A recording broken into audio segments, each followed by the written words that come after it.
Now, 1-0 San Diego win, kind of a classic matchup between these two powerhouses, and the Padres overtake first place. We're going to look at it, fellas, through this lens, baseball-y plays. And let's start with Rodolfo Duran. Major impact on this game. This 28-year-old rookie throwing out Mookie Betts early. Look at this throw. Yeah, this is the perfect pitch for him to throw on. Also, you have Freddie Freeman in a 3-2 count. Mookie is trying to steal a base, but you understand you're trusting Freddie to put the ball in play right there. Oh, so strike zone challenge here. Gets the strikeout on Max Muncy. So this guy, you can see his framing already, Dan. The guy's a good framer. Yeah, he's really perfected his craft over a long period of time to catch the ball like that. He had 3 overturns, and then he throws out Ohtani. 3 overturned into strikes, throwing out 2 base runners. It's a major win probability impact. That's it. That's an impact player right there at a very important position. And then, here we go, ABS challenge of the day.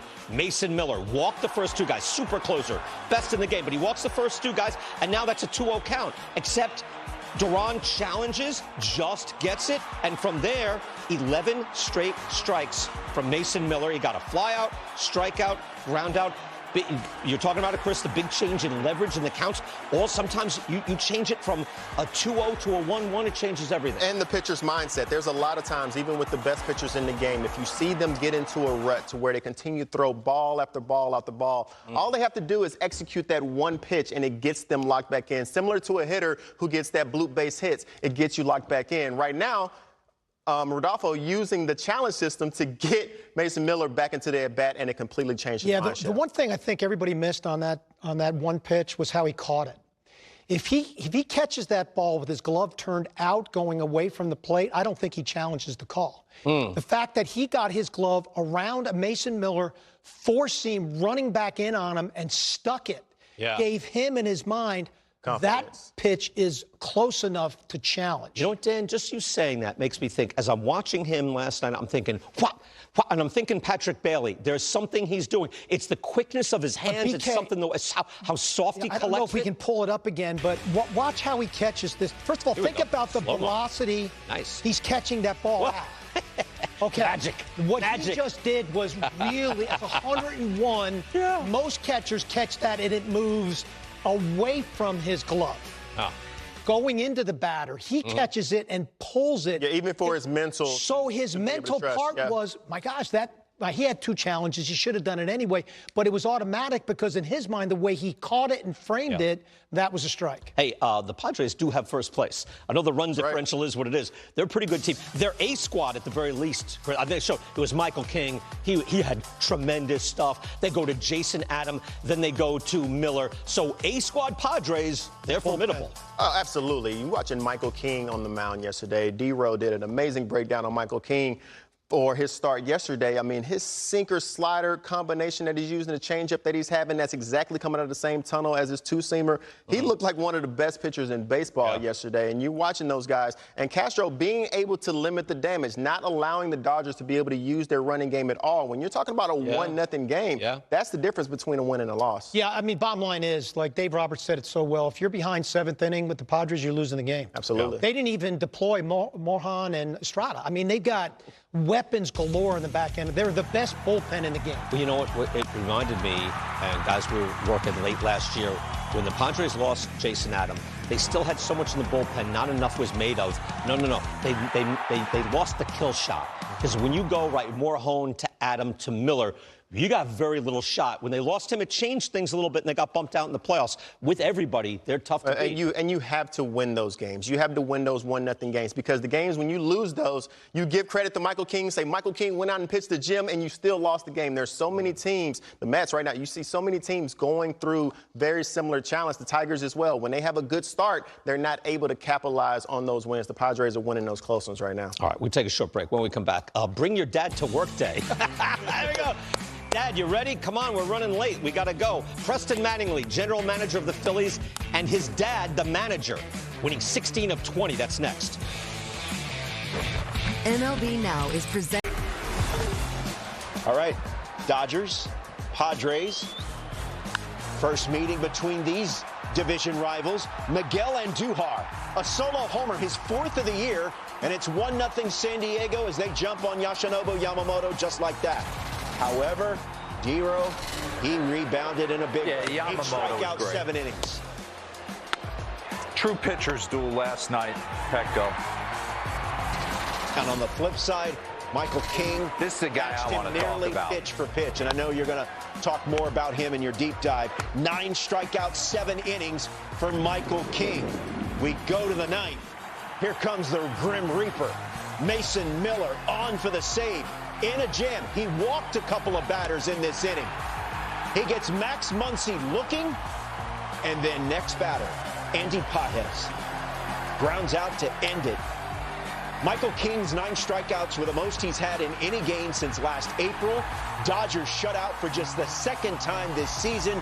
Padres win 1-0 at Petco. Yeah, 1 run was all San Diego needed. The only offense in the first inning. It was enough to catapult the Padres, look at this, into first place in the West. The Dodgers have won this division 12 of the last 13 years. But for now, after game 1 of the series, San Diego in the driver's seat.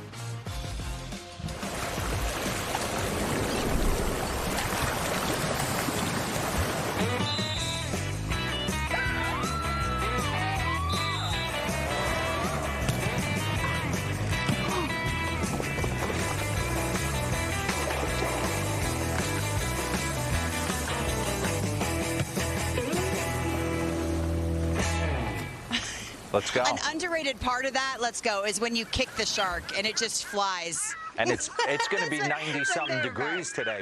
We might actually need to go to the beach today. However, in 3 days, it will be 56 Why do you got to go there? I'm not worried about Why? 3 days from now. I'm a glass half full kind of gal. If you were looking for offense, D-Row, in this Padres-Dodgers game, you were disappointed. If you were looking for pitching, it was a gem, and Michael King in the center of it all. Michael King's fantastic. He's fantastic. Michael King has so many weapons. We're going to have CY, Chris Young, come on. We're going to discuss Junior Caminero and Yandy Diaz. I don't know how he would feel facing Michael King. Michael King is my worst nightmare. Why? Because I didn't like the 2-seam slider combination. I didn't like the Brandon Webbs of the world. I didn't like those guys boring the 2-seamer in on your hand, changing planes. I didn't care if you threw a 4-seam curveball changeup because it held its plane. You could throw it as hard as you want, but when you start turning, and I've said it a million times, 17 inches to cover into 22, we got a lot going on there. And I want to give love to Michael King because he was fabulous. We've chronicled Yamamoto a ton in our deep dives and on the Skybox. I wanted to give this guy his flowers. Bring up the first board. ERA leader since August 24th of 2023. It's the big boys. It's Skubal, it's Skeens, it's Sale, it's Wheeler, it's Sanchez, it's Yamamoto, it's Michael King. Do yourself a favor, man. It's sinker, it's changeup, it's wipeout sweeper, it's 4-seamer, and that's what I want to focus on. He gives you a lot of weapons to have to cover, but something that was interesting last night, you almost get into a pattern facing him that you're expecting movement. If he throws a 2-seamer, you're expecting it to dance. You're expecting his sweeper to dance, his changeup to plummet off the table. And what happens? Run that back. You're waiting for it. Once this ball's released, Will Smith is like, this has got to cut away or sink back to me. What was interesting last night is on occasion he would blast this 4-seamer on the corner and get strike 3, like almost shock and awe. Here he is against Max Muncy. High sweeper. Run that pitch back for me. How many people, I know you're not sitting on a 1-0 sweeper, but how many people are thinking, I was at home, if this box is not on that TV, Max Muncy thinks this is a ball out of the hand. I mean, it's got to sweep inside off the plate. No, it catches a piece and it's 1-1. He elevates the heater. He goes nasty breaking ball down. He can throw anything he wants right here. He goes backdoor. We get the challenge and we get the punch out. I'm going to take you to Max Muncy's next AB. Changeup. Changeup. Maybe something sweeper. Nope. Again, 4-seamer that he's waiting for it to either duck, dart, or dive to get off the plate for a ball. And he was able to do that all night. I thought it was super interesting, him incorporating, because he's a guy that makes the ball dance, just pounding that 4-seamer when he needed to and kind of confusing the hitters. Highest called strike percentage and whiff rate. since the start of 2024, you got the nasty guys up there, right? You got Scooble, you got Sale, Sonny Gray, Luzardo, Taylor Glasnow, and Michael King. He gets a lot of takes. You go into the at-bat against Michael King wanting to see shape and movement. And then what happens is he turns 17 inches into 22, and then all of a sudden, I'll throw this nasty four-seamer and lock you up. It was very interesting, but his bread and butter for me, he stands on the first base side of the mound. He wants to let that sinker bore in on right-handers. But something to me that's super interesting, and we're going to bring up a splatter here in a second, is the fact that against lefties, he's throwing this sinker changeup combination that is absolutely dirty. Run that pitch back right there. Look at the movement on this pitch. Freddie sits right down Broadway and tries to hit a line drive over the shortstop's head. Watch him make him dance in this at-bat. From changeup to sweeper, this stuff is just nasty and off the barrel. You know, I went to Nays last night. I was like, who has got the biggest horizontal difference in their sinker and sweeper? And it's Nolan McLean with the Mets. I would have thought he would have been up there on the board, too. He's kind of middle of the road. It does not play like that on TV. Highest run value on an off-speed pitch. He's on the board with the changeup. Do we have the splatter? I want people to see this because we've never had this. We're hitting right here. This is him coming at us.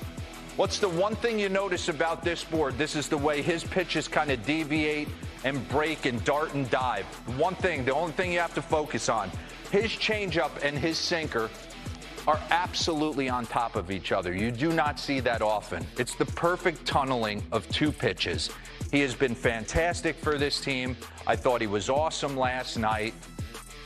Michael King just doesn't get enough love. I think he's starting to. Okay, 1-0 game. A lot of great defense last night in this game. Let's get into it real quick. The catchers. Rodolfo behind the dish right there. Just throwing absolute peas to second base. Not only did he steal the call right there for strike 3, perfect, just absolute pop time sitting in that 1.8, 1.9 range. Something you need to know, too, how he leads the guy up the line. When I came up in the big leagues, we were taught to straddle the bag.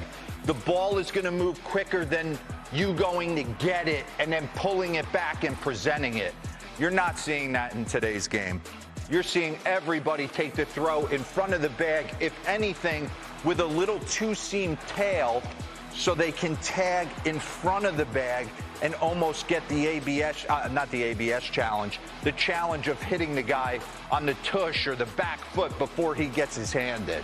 Same thing with Will Smith. He threw a guy out. I want to give Gavin Sheets some love right there. Huge play in a 1-0 game. And why am I giving Gavin Sheets love? He didn't get any knocks last night. But over his last 7 games, he's hitting .526 with 4 bombs and 8 RBIs. And I think we forget how good Mookie Betts is. He's been nicked up. But the bottom line is, for me, this is a 6-time Gold Glove winner out in right field, and he was able to post up, go to shortstop, and make it look easy. I mean, he makes it look easy over there. All right, let's go to the next one. Let's give Mason Miller some love. Coming out of the bullpen, Petco. A.J. Preller's created stars out there and scenes. He's coming out to Korn. Absolutely awesome. The whole environment changes when he comes in. And he's been on one of the most historic runs. Just unhittable stuff. And the slider, the ability, I know he throws a changeup too, but this slider with a .1, .2, it's just too much. Mason Miller, last 43 games. ERA's a .4. Innings, 46. Strikeout percentage, 57% are getting punched. Look at this. Highest among all pitch types on his slider, 58.2 whiff percentage. 0 extra base hits allowed. Most pitches thrown in big leagues without allowing an extra base hit. He's thrown 650 sliders, and nobody has thrown a lawn dart on the line for a double. Opponent's first slider since the start of 2025, 5 for 74. So just 2 quick ABs and we'll end this, Devin. Watch the nastiness of this slider. It's whoop, bang. It's not on plane and rolling into the zone. This is Will Smith, one of the best hitters in the game, full battle mode. You don't see him check swings like that. And he's able to put a ball into the outfield for a can of corn for Jackson Merrill. They can't advance. Wipe out breaking ball, 100 miles an hour, wipe out breaking ball to one of the better postseason hitters of all time in Max Muncy. So, great pitchers duel last night. Michael King was fantastic. The catchers were on display, throwing guys out, and then the game was over. And Mason, actually, first 2 dudes, he walked, and it looked a little hairy. They had a mound visit. He righted the ship. Game over. He's faced 167 consecutive batters without allowing an extra base hit. That is the longest streak in the majors since your boy Wade Davis did it back from 2013 to 2014. That is quite a run. Dodgers, Padres again tonight. Emmett Sheehan, Griffin Canning. All right, we're just getting started. Lauren out at Ballpark Canby in Atlanta, and we've got a lot more show. Coming up next, JP Rossi has the latest on the status of 2 of the game's best. Garrett Cole, Bebe, and Blake Snell. What's their timeline to return to action? And then later, this is